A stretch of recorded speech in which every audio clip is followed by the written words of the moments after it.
So അങ്ങനെ ലോക chapter 1 Chandra കണ്ടു. അടിപൊളി സിനിമ, ഒന്നും പറയാനില്ല. മലയാള ഫിലിം ഇൻഡസ്ട്രിക്ക് ഇതൊരു മൈൽ സ്റ്റോൺ തന്നെയാണ്.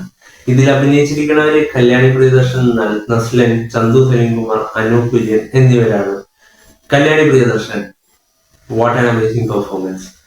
സൂപ്പർ ഗേൾ, ആദ്യത്തെ സൂപ്പർ ഗേൾ മൂവി, അതിലെ നായിക കല്യാണി പ്രിയദർശൻ അടിപൊളിയായിട്ട് ചെയ്തിട്ടുണ്ട്. പുള്ളിക്കാരത്തിയുടെ ആ ഒരു ഓറ, സ്ക്രീൻ പ്രസൻസ്, ആക്ഷൻ സീക്വൻസ് ഡ്യൂപ്പില്ലാതെ ചെയ്തതാണെന്നാണ് ഞാൻ കേട്ടത്. അങ്ങനെയാണെങ്കിൽ പുള്ളിക്കാരത്തി തകർത്തിട്ടുണ്ട്.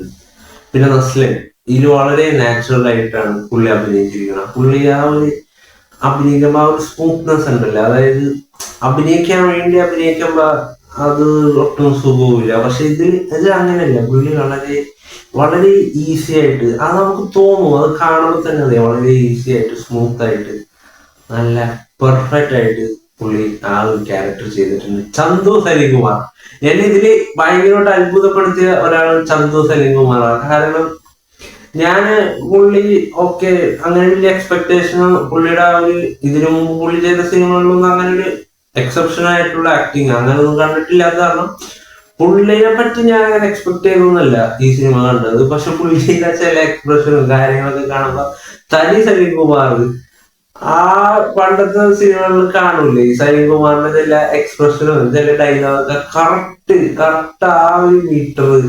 പിന്നെ പുള്ളിയുടെ കണ്ണ് ഭയങ്കര വലുതാ. അപ്പൊ ഈ കണ്ണുകൊണ്ട് കാണിക്കുന്ന ചില സാധനങ്ങളൊക്കെ അയ്യോ അടിപൊളി. പുള്ളി എന്നെ ശരിക്കും ഞെട്ടിച്ചു തന്നെ പറയണം. സിനിമ അടിപൊളി, one of the best movies Malayala cinema has ever produced. കാരണം ഇത് ബാക്കി ഇൻഡസ്ട്രിക്ക് മുന്നിൽ നമുക്ക് അതാളാകുമ്പോൾ മലയാള സിനിമ എന്ന് പറഞ്ഞ് അങ്ങനെ പ്രസന്റ് ചെയ്യാൻ പറ്റുന്ന അങ്ങനെ ഒരു കിടിലൻ സാധനം. സിനിമാറ്റോഗ്രഫി ബൈ നിമിഷ് പൊളിച്ചിട്ടുണ്ട്, ഒരു രക്ഷയില്ല. ഫ്രെയിംസ് ഒക്കെ വേറെ ലെവല്. ഡയറക്ട് ചെയ്തിരിക്കുന്ന ഡൊമിനിക് ആയിരുന്നു. പുള്ളി ഇതിന് മുന്നത്തെ സിനിമ തരംഗമാണ്, അത് എനിക്ക് പേഴ്സണലി അങ്ങനെ വർക്ക്ഔട്ട് ആവാത്തൊരു സിനിമയാണ്. ബട്ട് ഈ സിനിമ ട്രെയിലർ കണ്ടപ്പോ ഞാൻ എക്സ്പെക്ട് ചെയ്തിരുന്നു ഇത് അടിപൊളിയായിരിക്കും എന്നുള്ളത്.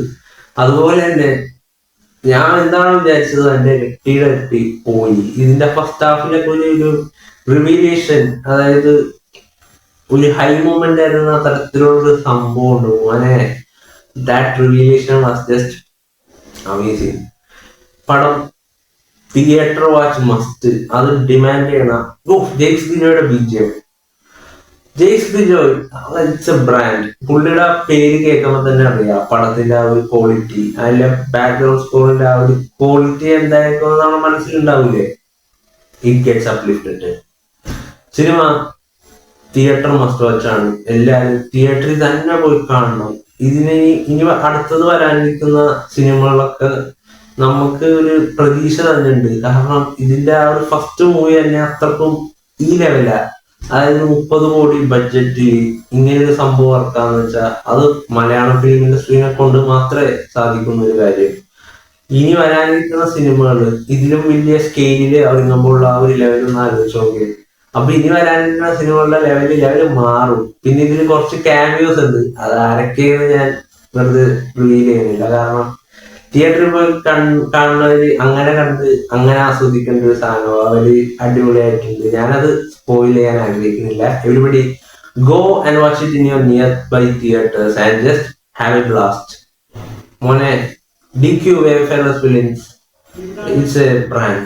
അടിപൊളിയായിട്ടുണ്ട്. സൂപ്പർ സാധനം, കിടിലൻ സാധനം, സൂപ്പർ.